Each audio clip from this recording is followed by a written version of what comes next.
Hello and welcome to the podcast. This is Blah Blah Land.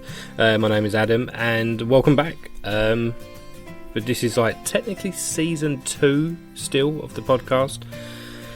But I haven't released an episode in forever, nearly a year. You don't need to ask why. Purely because we've all lived through a global pandemic. And in that time I have tried to do as much podcasting and updating as I can. Hasn't always worked out that way. We all know what it's like. You start to do something, then life takes over, such as viruses and busyness and lockdowns and more lockdowns and wearing masks and more lockdowns and we're going to lift this lockdown and then they're going to put the lockdown back down again. So yeah, I haven't released an episode since 2020 sometime, end of 2020, but I have got some episodes lined up still that I recorded last summer. Alright, so I'm hoping I can still release them. I hope they're not like time stamped to the degree where we're going to only be talking about things that happen now.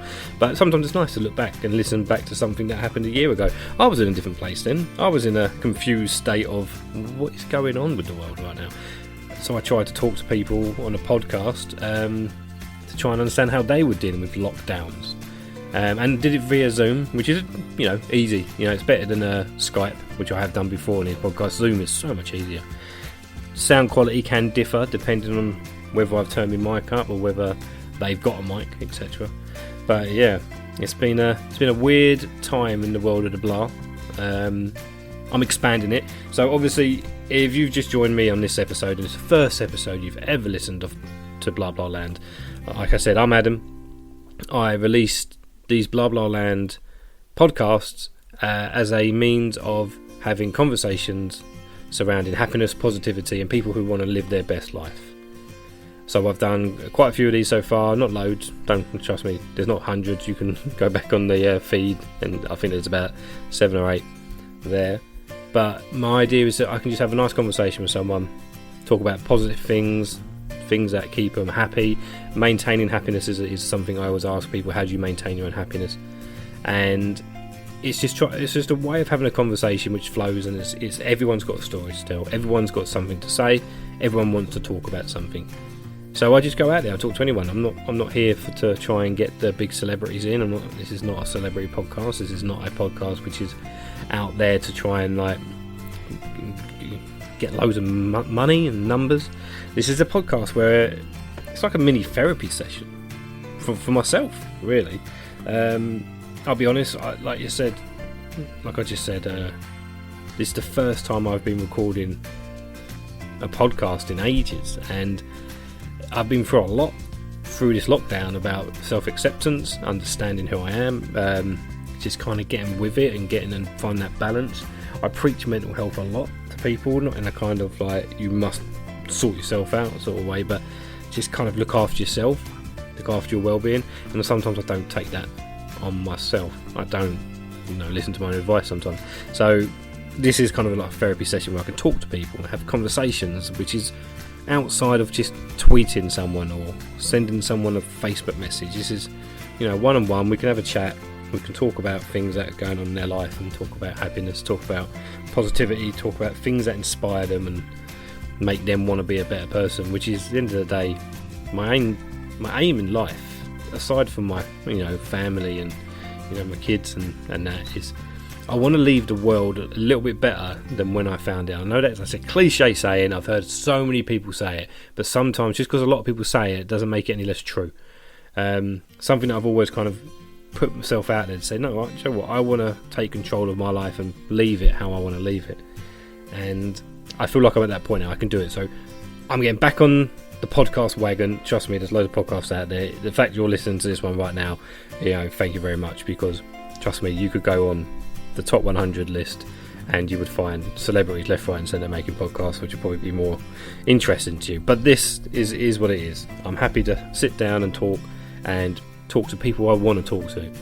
So we've got this episode. I sat down and spoke to a friend of mine who is a drag queen, and her name is Ella Veryde. If you get it, Ella Veryde. Okay, playing words, very very clever. And we talk about life in the drag scene. We talk about happiness. We talk about therapy, and we talk about things that you want to do in your life to make sure that you maintain your happiness. I love talking to Ella, or Matt, as Ella's known. That's how I know Ella. We talk about sort of things that... I'll be honest, I recorded this today, and it was the first recording I'd ever done. Well, not ever done. The first recording I'd done in a while. You can see now I'm quite rusty now. I don't know what, and I don't want to keep editing things because I don't want it to be so structured. I just want it to be me. This is how we're talking. And I sat back and just let Ella talk, because Ella is very wise, and what I like about her is there's no apologies. She talks about her life. She talks about the drag scene and what inspires her. She's very careful about how she talks, which I love. Right? She just takes it slow to make it. She doesn't like rush her words like I rush my words. And don't try and fill the silences and fill the gaps. Just take on what people are saying. Because I find out, right, this is something I've learned. I've learned not to fill in the gaps when someone goes quiet. Sometimes just take in what they said and then move on to the next bit. Because if you're filling in the gaps, it feels like you're not actually listening to what they've just said. Okay? So this is an episode which I really enjoyed. It's quite uplifting, really, and it's quite in depth, and I quite enjoyed just listening to Ella talk. And just I think Ella Veryde is going to be one of those drag queens that I can see in the mainstream in the future. She's got a lot of drive, she's got a lot of ambition, and a good heart, and genuine. Some people are just genuine. Ella, Matt is genuine. They're one of those people that got a lot of time for. Obviously, I'm lucky enough to know Ella, stroke Matt. I'm lucky to know them outside of the podcast through family, friends, and yeah, inspiring, fun to talk to, and yeah, just one of those people. Just I could listen all day. Just talk, and I'm going to listen to you all day. Unlike me, where sometimes people are like, I don't want to listen to you all day. Yeah, Adam. No, that's fine. So. Enjoy this episode. You can check Ella Veryde out on Instagram at Ella Veryde, which is ELLA, and then Veryde is VERYDE. So check her out. Pictures are amazing. Hopefully, restrictions are lifted now a bit more, so shows can start happening. So once she starts getting more shows out there, she'll be out there performing, and you can go and visit it and watch and support your drag community. So yeah, this podcast is all about embracing, empowering, and accepting. Okay, things that I think we all need to do. I think in our life, especially right now. So there's a lot in this episode about LGBTQ, a lot about gender fluidity, a lot about therapy and acceptance, and it's hopefully, if you take anything away from this, it will be that you've learnt a little bit more, and you've kind of started to look at things a little bit differently, which is great. If you can be inspired by this, happy days. So, okay, with all that intro done, that was a nice little first time recording the intro. I'm not going to re-record it. It is what it is. There's ums and ahs. There's plenty of ums and ahs in life. There's tangents. There's ramblings. That's what I do. So you can obviously follow us for Bringontheblah on your Twitters, on your Instagrams, and on Facebook, Bringontheblah, for the podcast Blah Blah Land, and also Bringontheblah.com will also bring you to the webpage where you can find out all the other episodes, which can be downloaded through iTunes. I think I don't think they call it iTunes anymore. It's Apple Podcast, Spotify, Deezer, Google Play. They're all there. And check out my other podcast, because I've got another podcast coming soon. Or it might even be out now. Who knows? Depends when you listen to this. Could be in the future, which it would be in the future, because you're not listening to it right now, because I'm recording right now. That's the beauty of a podcast. I'm recording this right now, which means I'm recording in the past, which means you're listening in the future, which is your present. Okay? We're all Marvel multiverse there, but that's what it is. So I've got another podcast coming out called When Was the Noughties? When was it? So when I said the noughties, it's the years 2000 onwards. A little retrospective look back at the years of the 2000s. That's a fun podcast, something which I really wanted to deep dive into. This is all about acceptance. This is all about happiness. This is a well-being podcast, some people would call it. Whereas that is just me dicking about talking about the year 2000s because I don't remember half of it. And then when I start talking about it, I do remember it. And I'm interested to know why it was such a weird time of our lives. So hopefully you can check that out. If you go on Bringontheblah, you find out all that stuff. And then you'll be able to lead into the other podcast. Now, I've just spent 10 minutes talking, okay? And you're probably wondering, why am I not hearing Ella? Because trust me, you're going to hear enough of her in a minute and you're going to hear less of me. And then it's going to be a lovely podcast. We're all going to be happy. At the end of this, you're going to press play. You're going to press stop. You're going to write a review for us on Apple Podcast or on Spotify or on Google. You're going to write a nice review. You're going to send me a nice message and you're going to say, look, I'd really like to, Adam. If you didn't enjoy it, then do you know what? I think we've got to the point in our lives where if you didn't enjoy something, walk away. Doesn't matter. You don't need to tell someone you didn't enjoy it because it doesn't serve any purpose. I'm happy for feedback. You can send that in my emails. I'll take that on. But I don't need any negativity when we're trying to be a positive enforcement on the podcasting world, which is oversaturated, but that's fine. Let's just add to that, shall we? So enjoy. This is Ella Veryde here on Blah Blah Land. Hopefully this isn't the last one I do. Let's do some more.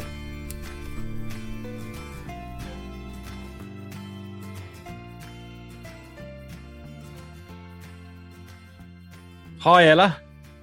Hello, welcome. How are you? Yeah, I'm very good. How are you? I'm really good. I'm a little warm. The heat is very hot today, but I mean, I do love it. I'm just like, I have a fan directly next to me right now, and that is the only way I'm staying cool by shading myself and the fan right on my face. So yeah. I'm the same. We decided to do this on like one of the hottest weeks known to man. It is I've got a fan on in the background as well, but it's quite cool in my room. I'm quite happy, so I'm pretty chilled. Obviously, the problem with heat, do you ever get this? Do you ever know whether to keep the windows open or the curtains closed or shut? I don't know.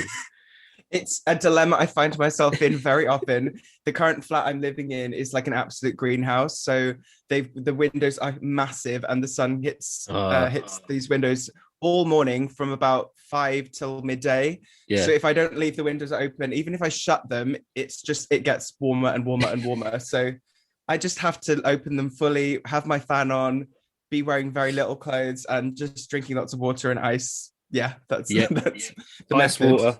Ice water is definitely a thing that we need to be doing right now. So, Ella Veryde, did I say that correctly? That is correct. In my Essex accent. Ella Veryde. Yeah. So you are a drag queen from London. I am. You are. Yeah, I'm just going to put it out there. You are going to be the next drag superstar. From what I've been seeing on Instagram, I've been following you all the time. Obviously, we know each other prior to this, but when obviously you shared your drag persona, I was like, this girl's going far. She is going far because so let's just jump straight in. Drag, okay? Mm-hmm. How, why, what? Like, just explain it, because obviously you know it's not something that they teach you at school, is it? Unfortunately, so like, what you could do career day? Want to be a drag queen? I'm pretty sure that it might happen more now, which would be great. But it's just one of those things. Like, how did you get into it? Let's have a little bit of a insight into how Ella become Ella. Perfect. Well, the birthing of Ella actually happened at Brighton Pride in 2017. I'd kind of got a wig and I'd bought some makeup bits and kind of watched a few tutorials online.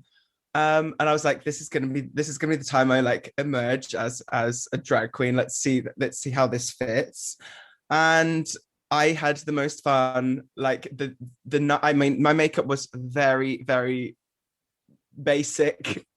It's come on leaps and bounds since then, but I had the most fun. Like, it was so nice to just like meet so many people, and like it's kind of an invitation for people to come and like speak to you and be like, oh my god, I love your makeup, even though it was terrible. Like, they're like, oh my god, I love your makeup, or you look so pretty, or what's your name, or da da da da. So I love that, and like just love talking with people and like meeting new people, and just had an absolutely amazing night. So that was kind of like where Ella was birthed. I didn't actually have the name Ella Veryde until a few months later. I think the first outing in Brighton, I'd gone with Heidi Ho, which I think now is funny because one of the queens on RuPaul's Drag Race, Heidi Yeah. and Closet, they were throwing that name around, and I was like, that was my original name. But yeah, Ella Veryde. Basically, I was in the queue to GAY late with one of my friends, Cody, and we were thinking up drag names, and I was like, oh, I really like the name like Ella something. And then it originally started off as being something a bit more rude, Ella F. And then I was like, do you know what? I'm gonna make it Ella Veryde. It's family friendly-ish, it's tongue-in-cheek, it's what I am, it's exciting, it's energetic, and it just really summed up everything that is me in a personality. So finding that name was like the aha moment. And yeah, for me, drag is a form of my gender expression. I identify as gender fluid, and it's a way for me to just have no inhibitions and no expectations of how I need to be presented. I can literally do anything in drag, and no one can tell me that it's not valid, that it's not who I am. Like, my drag persona is, there's no barriers, there's no boundaries, anything is possible. And I love that. I love just like the freedom that it gives you to wear makeup, to wear wigs, to not wear wigs, to not wear breastplate, to not wear hips. Like, you can do anything in drag, and it's if it's coming from an authentic place, then it's amazing, even more so. But it really just unlocked a lot of blocked energy, I think, for me. I always express my femininity in many different ways, but doing it through drag, and also having this kind of art form to express all of my gender expression through, whether it be the masculinity, femininity, somewhere in between, the fluidity of it all, getting to wear different clothes, getting to wear wigs, yeah, expressing myself in all of these different forms. It kind of was just like a massive culmination of my creativity into this one being, and from there wanted to use that to like inspire other people, to promote issues about climate change, about activism. Like, it just all kind of fit together. And I think I'd been looking for an excuse for so many years to like, I want to do this performance piece, or I want to do that thing, but I don't feel like as me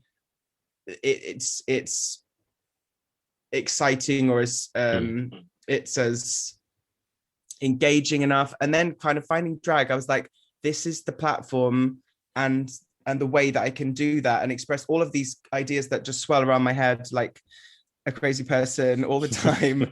And yeah, being able to put them into some kind of physical, tangible performance that people can see and watch and experience was a game changer for me. And it's been so, it's literally been therapy for me in terms of bringing that energy back into my day-to-day self. Like, the confidence and stuff that I've discovered through Ella Veryde has been massive. And yeah, it literally has been a form of therapy. Each time you go out and perform in drag, it's almost like a more validation of like this queer being that I am. And yeah, it's powerful. I just think drag is it has the power to like connect people and make people laugh. It has the power to make people think. And really bringing that back into my day-to-day has been hugely beneficial as an exercise. But yeah, I love it. Drag is, I really, really would recommend anyone to try drag, whether it's slapping on some mascara and just a cheap shake and go wig. There's something happens when you just like become someone else, not yourself, or like an exaggerated version of yourself. You get to see and experience the world through different eyes. You get to experience other people seeing you through different eyes and seeing a different version of you, whether that's completely unrelated to the person you are day to day, or whether it's just heightened or a different avenue. But I really think it's so beneficial for everyone to be able to experience, because then you can go through the world having seen how people interact with you differently. You're not that person day to day, and yet someone has maybe complimented you or has potentially thrown abuse at you in that way, but you've seen the world through different eyes and you've experienced a new way of being. And I think that is the thing that can really unite us all and bring us all close together, because we're also so much more united and similar as human beings on this planet. And I think drag is one of those things that can break down those boundaries and really, solidify a bond between people. That's my drag journey, and it's still ongoing. We're on the up. We are excited and feeling positive about future projects, and just working on getting better, being the more bigger, better, faster, stronger, fabulous Ella Veryde I can be, and see where that goes. I absolutely love that. That is exactly what I envision when I meet you, when I see your posts. You can tell that to you it's doesn't feel like just a job or just a little side project. It feels like an expression. It feels like something that you've really thought about and said, well, this is me. This is what I'm going to do. I'm going to break down these barriers. I'm going to break down these stereotypes. I'm going to make sure people know that drag isn't just a man in a dress. Drag is an expression of gender, of character, of who you are. And like I think you could say, like you were saying, people will come of it with different angles and different understandings. Like when you go to a Pride event, it is open arms. It's put up there on the platform, but then you go to somewhere else who's not aware of what drag does, and they only know what drag is from a TV show or a film, and it's not necessarily always going to be positive. It's still going to be quite stereotypical. It's going to be quite, patronizing, a bit sort of kind of downplayed, and people are like, oh, I don't really understand it. But we live in a world where you can educate yourself, right? We all have access to the internet. Yeah, so we can always find out things. Drag as an expression, I totally agree. Yeah, putting on makeup, painting your nails, wearing different clothes. It's all genderless, a lot of this stuff, but we seem to put it into one bracket and say, well, this is female, this is male. It's like, well, no, drag will mix it up.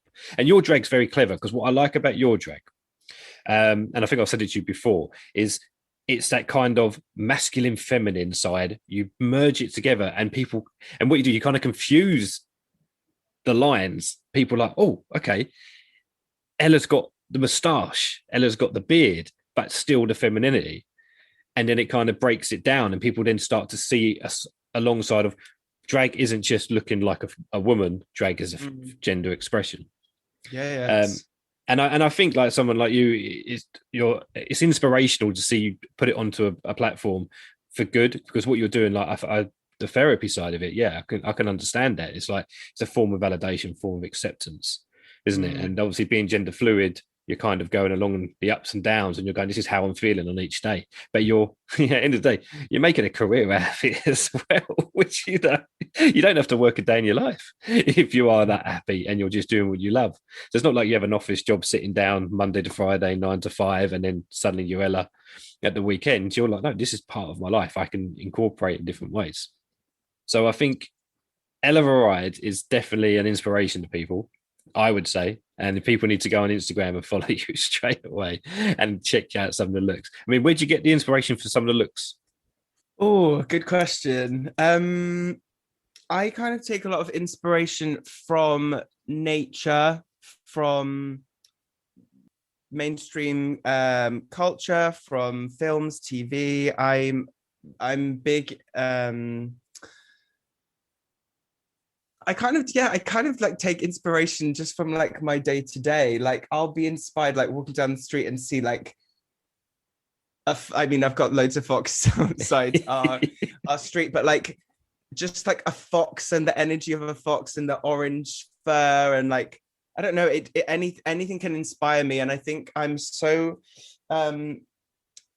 tuned in with just like the universe sending signs and messages and inspiration, where it can be from anywhere. I really like to read a lot, so a lot of the inspiration I get is from like, I'm a big fan of like dystopian fiction,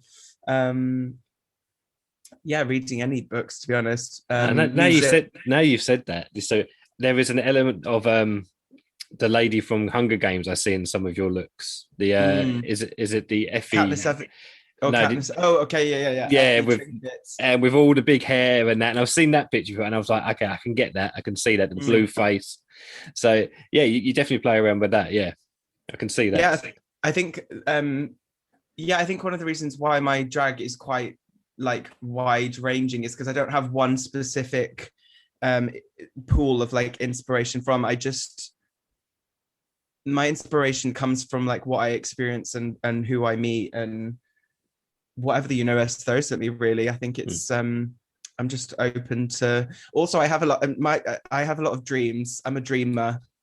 So I make a lot of notes, or things will come to me just like, Yeah, I don't know, in some unusual way, and I'll be like, oh my god, that would be such a good idea for a drag number. Or yeah, things just pop into my head sometimes, so I don't even plan. I think that's part of the beauty of it. I kind of just, when the ideas come to me, it's for a reason, and because it's just like sprung forth. It's not because I've like thought it through too much. It kind of is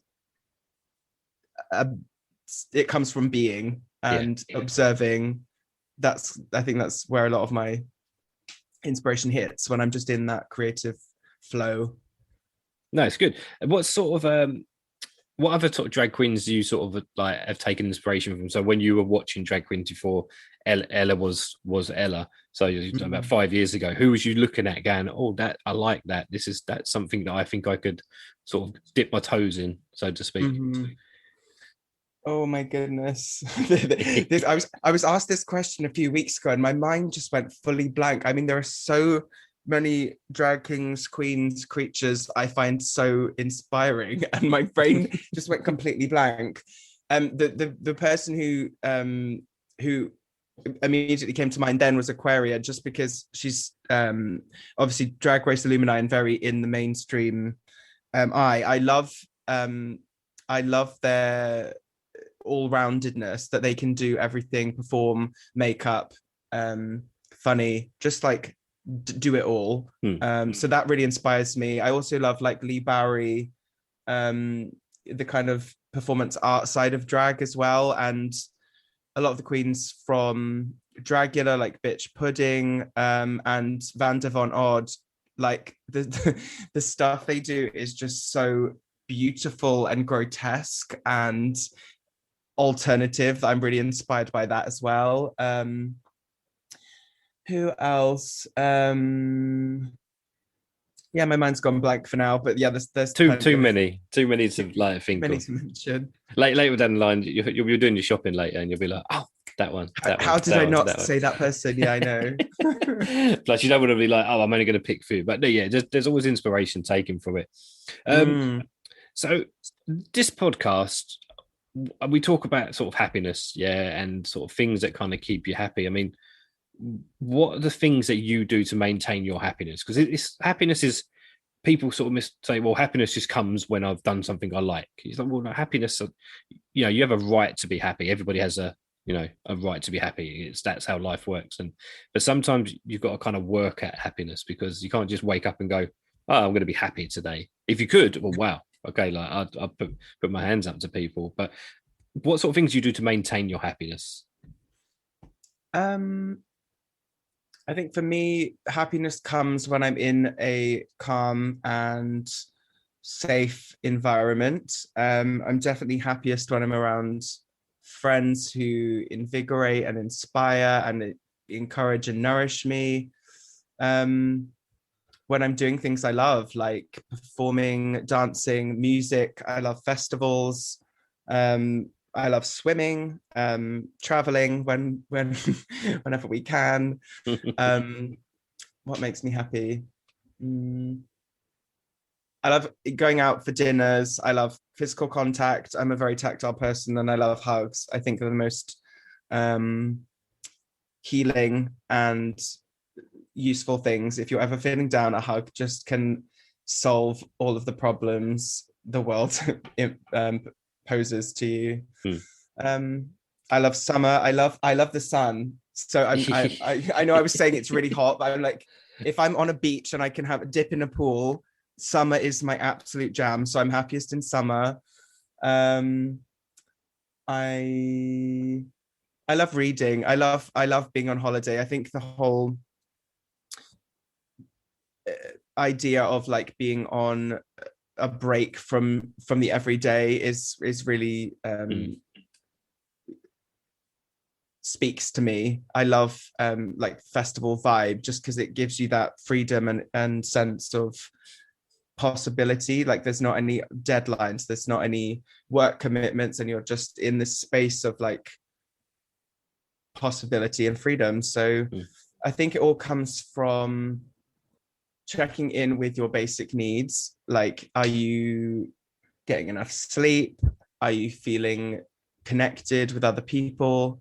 Are you eating the right foods? Like, diet is a huge thing for me. If I've had a lot to drink or eaten some bad food, like the next few days, I will feel low just because it's not good for your body. Like, Mm. um, but yeah, I think the main, so yeah, when you're eating healthily and drinking lots of water and doing yoga and doing the things that nourish your body and keep you strong, that's where the happiness rises from within. It's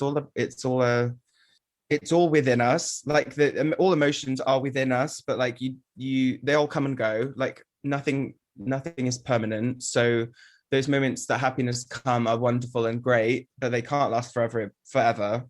But equally, that's fine. But like just recognizing that all emotions come and go um, is is beneficial to realize the transience of life. Um, what was the initial question again? I feel like I've gone off on a tangent. I could just listen to you all day. You speak exactly how I kind of want to hear people talk. It is an essence of checking in with yourself and being within and understand being around the right things, removing toxic environments. Yes. Because we get caught up, and like I think, like you said, going on holidays and doing stuff which is almost like an escape, but you're not running away. You're just having a break. Turning off, Mm, switching off is a good thing. We forget to do it. We seem to get mhm, caught up in just going bang, bang, bang. This is what we're doing. Like we're always busy. Switching off is good. Turning your phone off, walking away, going on holiday, and just not worrying about work or life or bills or anything like that. mm, Um, so you seem to have got that. You've got that down. You know that going on holiday, this is what it means because it's for me. Whereas, mm, I know there's people out there, and maybe I fall into that trap of I sometimes can't switch off from work. I'll work, and then when I've got time off, I won't switch off. So I have to mm, do something to switch off. Like this. This is like a switch off. This is creative. This is a sort of a side thing that I can kind of put my creative juices into. mm. Um, but yeah, some people struggle with that because they don't. Some people don't have the opportunity to switch off, Yeah, and that's yeah, the unfortunate side of it. But absolutely. I think, yeah, that it's so true what you say about it's the carving out the time for you, like the self-care mm, all comes from making that time. Like I think in today's society, we are so pressured to be doing XYZ, to be seeing all the people, doing all the things, working all the time, being busy, busy, busy. If you're not doing something, then you're wasting time or something. But like having the me time and really just being with yourself, I think is part of the way to find that happiness and to really listen to like what your mind, body, and soul wants. And from there, you can then take the steps towards doing things that are going to fulfill you long term, not just a quick fix like a like on Instagram or a mhm. new piece of clothing or some new shoes or a drink. Like all of those things are temporary. Like the actual long term fulfillment will come from finding what it is that drives you and fills the tank that's not material. Like for me it's being with friends and socializing and just being around good energy. That's what fills me. And um gives my life meaning and purpose. And yeah, I think going back to the happiness idea, like there are going to be days when you're just feeling really fed up, when you're at the end of your tether, like work's going to be rubbish, like you'll feel super low, you'll think that there's nothing exciting happening, or like there's nothing to look forward to. I mean, the last year has been a roller coaster and a half, and I've really struggled at points, struggling to find any kind of good or anything to look forward to, or any kind of positive things to find. But it does always pass, and I think recognizing that all situations, good or bad, you don't have to identify with them forever. Like all things that have happened to you don't need to dictate how you move forwards in life. There's a really, really great quote which I have on my wall. Let me just find it. Okay, so Carl Jung. I've got like loads of post-its on my wall, which is, I look like a crazy person, but it's doing the work and it's making me feel good. So I've got a quote by Carl Jung, who's very intelligent philosopher and psychologist, that says, "I am not what happened to me, I am what I choose to become." And I think that quote really stood out for me, because despite having bad experiences happen to you in the past, whether they be trauma, abuse, breakups, heartbreak, like all of those things don't need to dictate where you're going. We all have histories, we've all got baggage. Like every single person in the world is going to have some shit they're dealing with. And that's not to say that it's like a competition of who's got the most trauma or the most things going on. Like it should never be about that, but you don't need to let those experiences define who you are. They can sure as hell teach you some good lessons along the way and make you grow. Like all of those challenging experiences, I can speak from my experience. All the things that I've faced, the challenges I've overcome, have made me a stronger person. And at the time, obviously, wish they'd not been happening or been fighting against them. But looking back, had I not been through all of that, I wouldn't be who I am today, and I wouldn't have got to this stage now where I've done a lot of work and I've been in therapy and found who I am, really like dug down and found the depths of who I am as a person and what I want from life, where I want to be, the friends I want to have around me, the work I want to be doing, what I stand for, and what I want to leave in the world.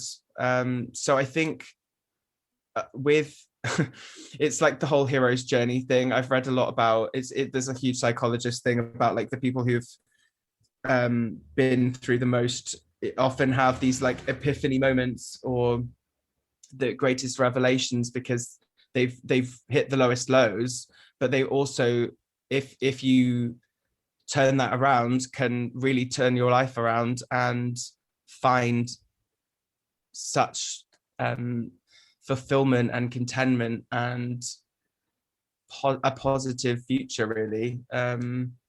So yeah, if anyone is going through those dark moments, which I have, like I've been in some really dark places and not found any kind of reason for being, and just feeling like I was very useless. And I'm so lucky that I've got a really strong network around me, and therapy has helped that massively.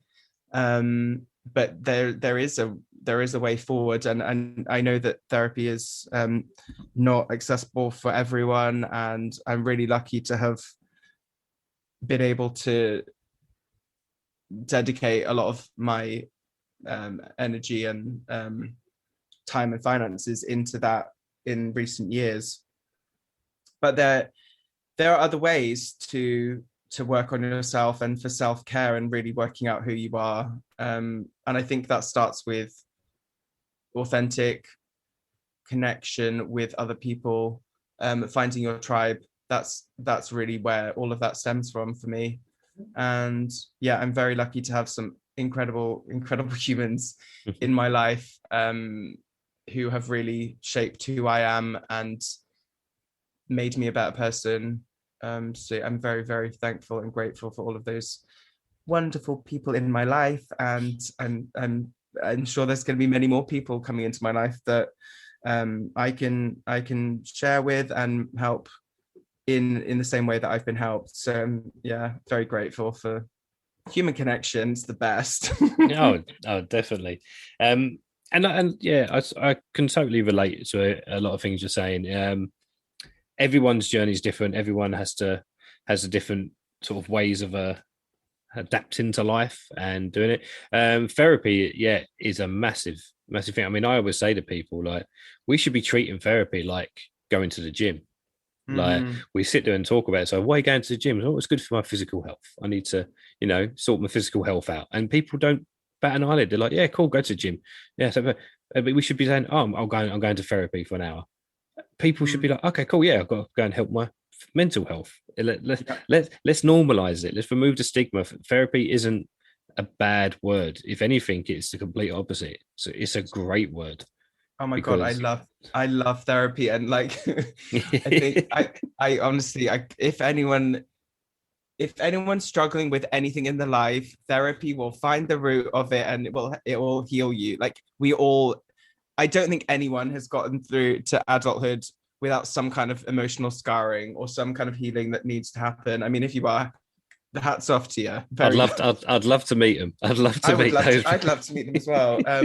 But that's not to say that like it's that we're all like flawed and XYZ. It just means we've all been through some shit. Like, just because of the world we live in, and because we're all infallible, we are all human, we all have flaws, and we've all been affected just by being on the planet. That's what this is.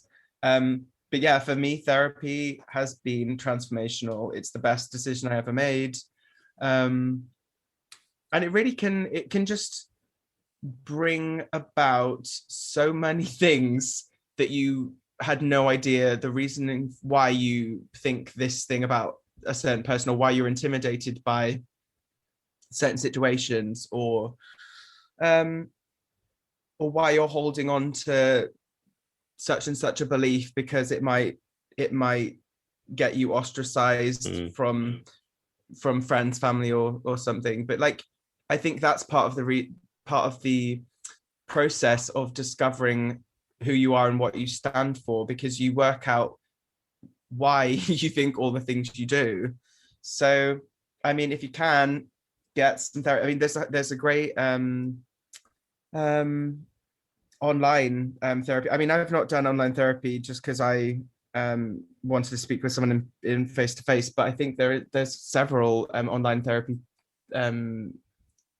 apps and kind of thing now. One's BetterHelp, which I guess can be a first stepping stone or a way to try therapy if you aren't able to afford the whole whack. But there are also affordable options in a lot of therapy centers, which I started doing. Pardon me. If you're on a lower income, or need some financial support, they do offer some lower price therapy. So it's always worth asking, like, if you need and want that option, ask. Yeah, definitely. And I think more and more people should look into that, because I think the initial idea of therapy, like people say, is, oh, it's really expensive. It's really expensive. I can't afford that every week. Whereas, there is a lot of support out there in therapy where in certain areas, it's local. It's usually local. If you just look around, like, we've got the internet at our fingertips, literally. So Google it, and you will find places local to you that will do it at a reasonable price so it doesn't, hinder your finances. Because I'm going to therapy because I can't, because I haven't got any money. So the ironic thing would be that now I'm spending money because I don't have, to complain about the fact I don't have any money. Yeah. So, I think I was definitely that person at the beginning, and when I first started therapy, I was like, oh, I mean, I'll get a couple of sessions and then that'll probably be it. And here I am 4 years later.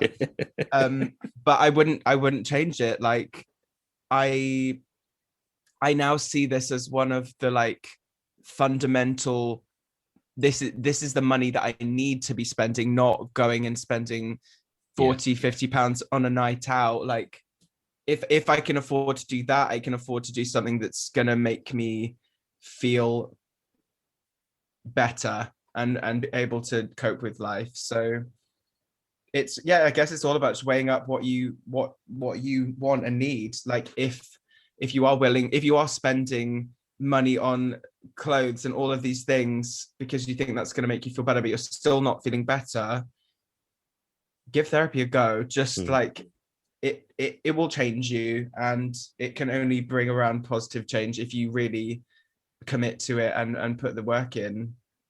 I totally agree. I think more and more people should do it. I mean, I'm a massive advocate for it. Obviously, you are, and it's helped. It's obviously helped you. You're obviously an example of somebody that has knew they needed to do it. Was pretty, well, I'm not too sure.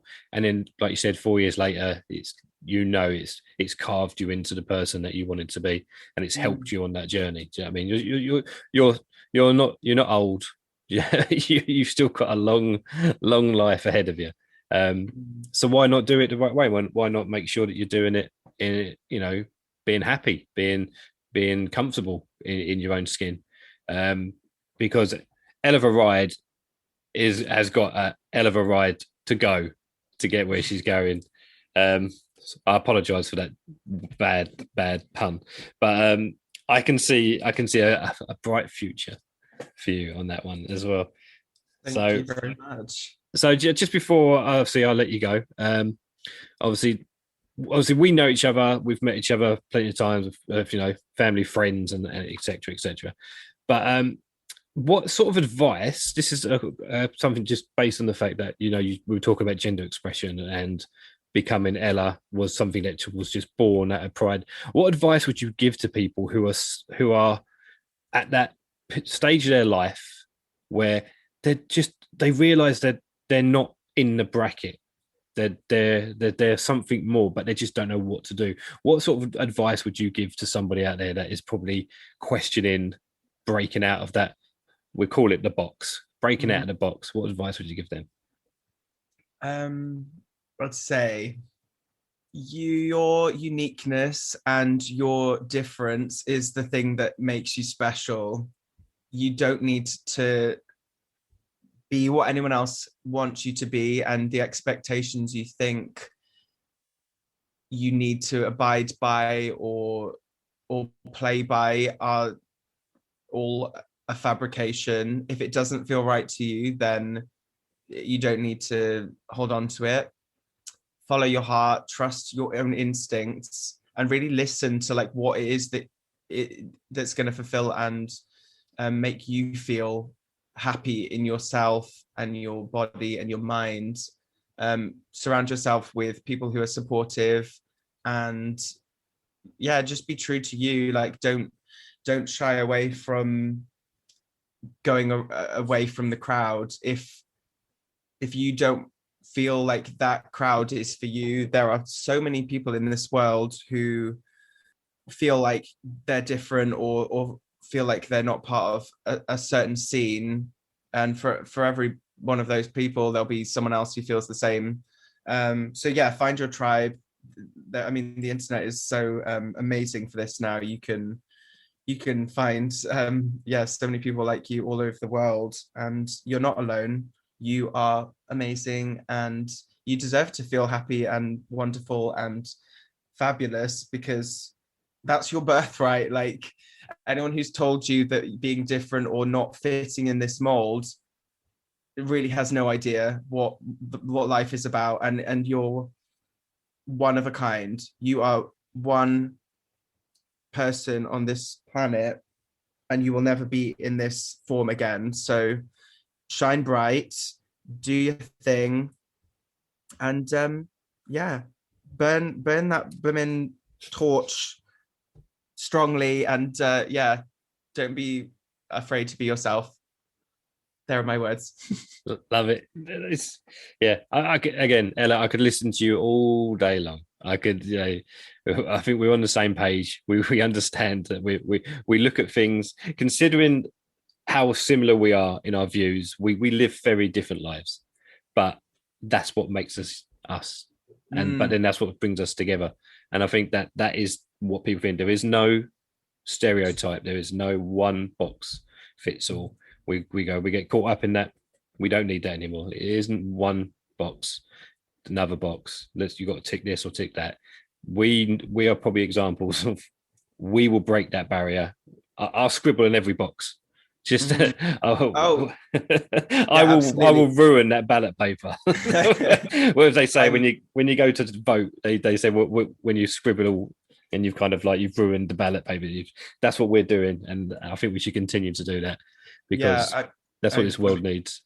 I fully agree. I think the more people take risks and aren't afraid to go out on a limb and find new ways of being and expressing, the world is going to be a much more colourful and interesting, exciting place. Being the same as everyone else is boring. So let's all just express ourselves however the hell we want and have a lovely time and make the world more colourful.